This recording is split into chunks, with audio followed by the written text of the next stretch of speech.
अस्सलाम वालेकुम दोस्तों, कैसे हैं आप सब? उम्मीद करता हूँ सब खैर आफियत से होंगे। अच्छा, पिछले ट्यूटोरियल में हमने जो चैटिंग एप्लीकेशन बनाई थी उसमें एक इशू था मैसेजेस का। यानी कि कोई मैसेज पीछे शो होता था, कोई आगे शो होता था, कोई तरतीब नहीं थी। तो वो इशू दरअसल टाइम का था, डेट एंड टाइम का। तो मैं दिखा देता हूँ यहाँ पर। चैटिंग में ओपन करता हूँ दोनों साइड पे। अच्छा, अब मैं यहाँ से कोई मैसेज करता हूँ तो देखते हैं दूसरी साइड पे पहुँच गया। अब यहाँ से रिप्लाई करते हैं एमुलेटर से।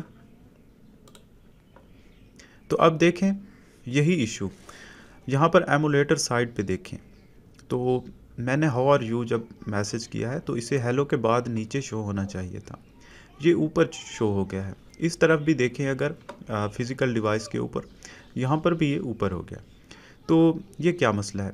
ये मसला है डेट एंड टाइम का, यानी कि फ़िल्ट्रेशन जो है वो सही से वर्क नहीं कर रही, क्योंकि हम क्लाइंट साइड से डेट एंड टाइम पिक कर रहे हैं। इसका क्या मतलब है? इसका मतलब ये है कि मिसाल के तौर पर एक बंदा है जो पाकिस्तान में बैठा है और दूसरा बंदा किसी और कंट्री में है।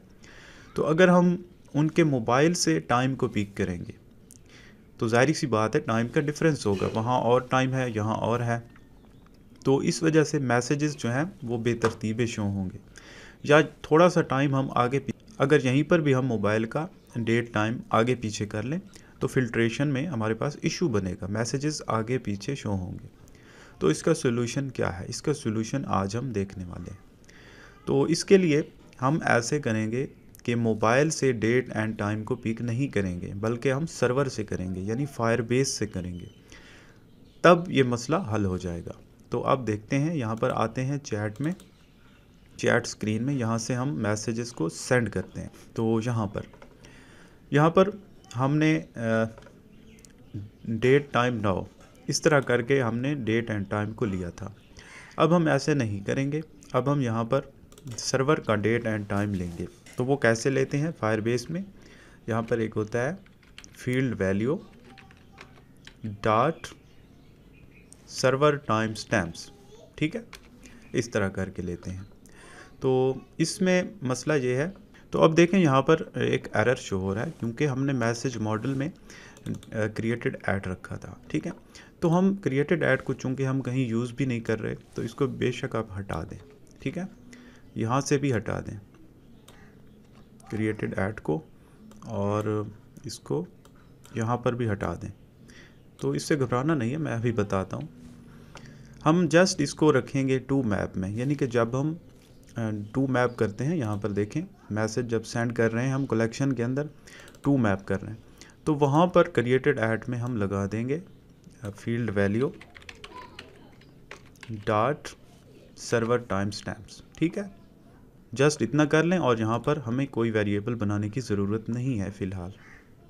तो इसको ऐसे ही रखें और यहाँ से अब डेट पास करने की ज़रूरत नहीं है। ठीक हो गया। अब ये प्रॉपर तरीके से वर्क करेगा। लेकिन इससे पहले हम ये जो प्रीवियस मैसेजेस हैं उनको हम ज़रा डिलीट कर लेते हैं, ठीक है। फायरबेस कंसोल में आएँ, अपने प्रोजेक्ट को ओपन करें और यहाँ से फायरस्टोर डेटाबेस के अंदर जाएं और यहाँ पर ये जो मैसेजेस वाली कलेक्शन है ना, इसको डिलीट करना है यहाँ से, ठीक है। डिलीट करके यहाँ पर इसका टाइप करना है मैसेजेस डिलीट। ठीक हो गया, ये डिलीट हो गई। अब आते हैं यहाँ पर, देखें एमुलेटर में भी कोई मैसेज नहीं है इस वक्त, सारे मैसेज डिलीट हो गए। अब दोबारा इसको चेक करते हैं, यानी कि एप्लीकेशन को एक बार रिस्टार्ट कर लेते हैं, दोनों एमुलेटर पे भी और फिज़िकल डिवाइस के ऊपर भी। तो अब यहाँ पर मैंने चैट ओपन कर दी है और यहाँ पर भी कर लेते हैं। अब ज़रा टेस्ट करते हैं इसको, देखते हैं क्या होता है।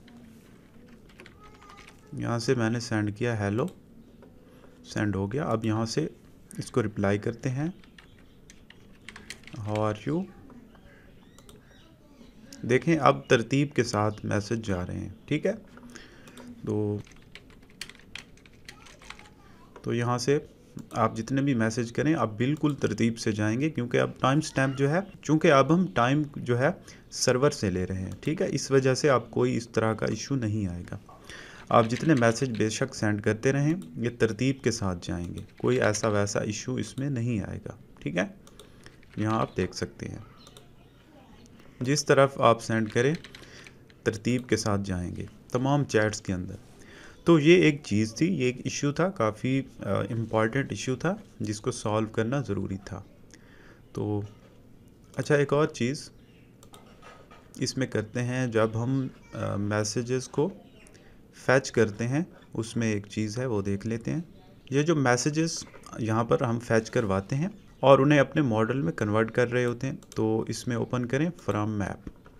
तो इसके अंदर तो हमने यहाँ पर देखें डायरेक्ट लिखा है एरो फंक्शन के साथ मैसेज मॉडल। हम इसको थोड़ा कट करते हैं, हम इसे, मैं एक चीज़ दिखाना चाहता हूँ, इसको यूं करके लिखें तो ये एक ही बात होती है। अगर रिटर्न कोई चीज़ अगर फंक्शन में करनी हो सिर्फ, तो उसे इस तरह करवाएं या फिर एरो फंक्शन लगा कर करें, एक ही बात है।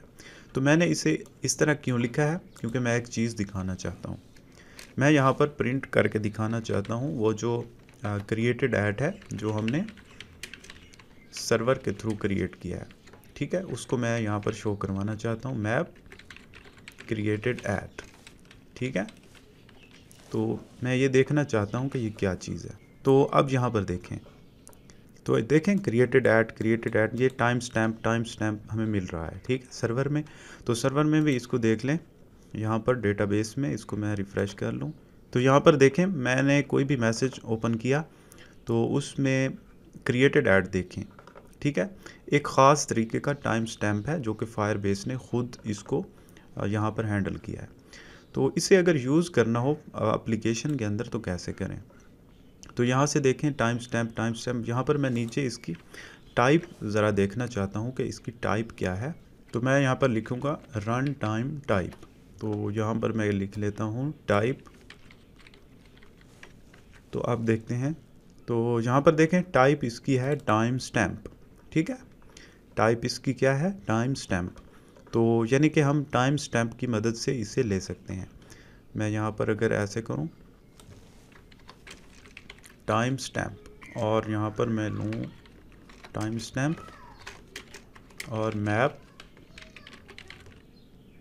Created at. ठीक है, इस तरह करके हम इसे ले सकते हैं। तो और अब इसको जहाँ पर यूज़ करना हो तो कैसे करेंगे।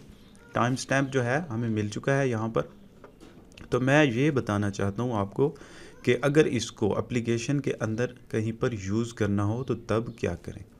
यहाँ पर डेट टाइम कर लेते हैं क्रिएटेड ऐड और ये नल एबल इसको मैंने रखा है। ठीक है, इसको अब पास करना ज़रूरी नहीं है, यानी कि जब हम मैसेज करने लगेंगे तो यहाँ पर इसको पास करने की ज़रूरत नहीं पड़ेगी। ठीक है, इसको हम जस्ट ले सकते हैं, क्रिएट करेंगे यहाँ पर जब हम करेंगे टू मैप। ठीक है, तो क्रिएटेड ऐड में field value dot server time stamps ये हम पास कर देंगे और जब हम फ्रॉम मैप के थ्रू दोबारा ऑब्जेक्ट क्रिएट करने लगेंगे तो हम इस तरह करके इसे ले लेंगे टाइम स्टैम्प को। अब हम इस टाइम स्टैम्प को डेट टाइम के अंदर कन्वर्ट कर सकते हैं। कैसे, time stamp dot to date, देखें टू डेट करके हम इसे डेट टाइम में कन्वर्ट कर सकते हैं। यहाँ पर देखें इसकी टाइप क्या आ रही है, डेट टाइम। तो ऐसा करने के लिए हमें एक ऑप्शनल पैरामीटर यहाँ पर रखना पड़ेगा एंड के ऊपर। ठीक है, एंड के ऊपर ऑप्शनल पैरामीटर कैसे रखते हैं, इस तरह ब्रैकेट्स लगा के दिस डॉट क्रिएटेड ऐड, यानी कि ये ऑप्शनल है, इसे पास करें या ना करें। तो हम यहाँ पर इसको पास कर देंगे time stamp dot to date. ठीक है, या फिर इसे आप डायरेक्ट भी लिख सकते हैं ऐसे करके, इसको आप कॉपी करें और यहाँ पेस्ट कर दें map of created at to date. इस तरह करेंगे तो काम चल जाएगा। अब बेशक इसको हटा दें और बेशक इसको वैसे लिखें जैसे पहले था, फंक्शन रिटर्न ऐसे करें एरो की मदद से इस तरह। ठीक है, तो अब तक मैंने ये खोल के क्यों लिखा, आप लोगों को स्टेप बाय स्टेप समझाया। ठीक है, कि जब हम मैसेज का ऑब्जेक्ट यहाँ पर बनाएंगे यानी कि इस तरह डेटा पास करके, तो उसमें हम क्रिएटेड ऐड को यहाँ पर पास नहीं कर रहे, क्रिएटेड ऐड को यहाँ पर कर रहे हैं जब मैसेज को टू मैप कर रहे हैं। तो field value dot server time stamps, ठीक है, सर्वर वाला टाइम स्टैम्प यहाँ पर पास कर रहे हैं। और वापस जब हम डेटा लेंगे और फ्रॉम मैप के थ्रू दोबारा ऑब्जेक्ट क्रिएट करेंगे तो उस वक्त जो है इसको डेट टाइम में कन्वर्ट कर लेंगे यहाँ पर क्रिएटेड ऐड में, ठीक है। अब इस क्रिएटेड ऐड को एप्लीकेशन के अंदर आप यूज़ कर सकते हैं जहाँ पर आप चाहें। मैसेज का जैसे टाइम होता है आप जहाँ पर इसको शो करवाना चाहें करवा सकते हैं। तो इसको बेशक यहाँ पर आइटम मैसेज में आए, ये जो हमने कंटेनर क्रिएट किया है इसमें यहाँ पर इसके नीचे कॉलम करके और इसमें स्पेसिंग ले लेते हैं 5 की, कर लेते हैं 5 की। और यहाँ पर message dot created add dot यहाँ पर क्या करें, 2 स्ट्रिंग कर लेते हैं फ़िलहाल, ठीक है। तो क्योंकि नल एबल है इसलिए यहाँ पर एहतियात से यूज़ करें। तो अब देखें हर मैसेज के नीचे डेट टाइम आ रहा है, ठीक है। तो इसको आप कैसे प्रॉपर तरीके से यूज़ कर सकते हैं, इंटेल पैकेज जो हमने पहले देखा था, इंटेल पैकेज की मदद से इसको प्रॉपर फॉर्मेट करके आप इसको यूज़ कर सकते हैं, यानी कि जस्ट मैसेज का टाइम यहाँ पर नीचे शो कर सकते हैं। तो वो भी मैं दिखा देता हूँ, फ्लटर पब ऐड इंटेल, तो पैकेज ऐड हो गया है। अब इसको यहाँ पर यूज़ करते हैं, कैसे यूज़ करते थे, डेट फॉर्मेट डॉट फॉर्मेट और यहाँ पर पास करनी है date message dot created at, ठीक है। चेक लगा दें क्योंकि नल है। अब यहाँ पर फॉर्मेट हम इसमें पास कर सकते हैं। तो हम कौन कौन सी चीज़ यहाँ पर शो करवाना चाहते हैं, आवर और मिनट्स, उसके बाद AM PM, ठीक है, इस तरह आप लिख दें। तो अब देखें बिल्कुल अच्छे तरीके से प्रॉपर तरीके से शो कर रहा है डेट एंड टाइम। तो इसको आप थोड़ा खोल के हम लिखते हैं, इसका थोड़ा स्टाइल कर लेते हैं, यानी कि कलर वगैरह वो भी सारी चीज़ें यहाँ पर ले सकते हैं हम। तो स्टाइलिंग में इसका स्टाइल हम लेंगे theme of context dot text theme dot body समात, ठीक है। इससे छोटे साइज़ में ज़रा लेंगे,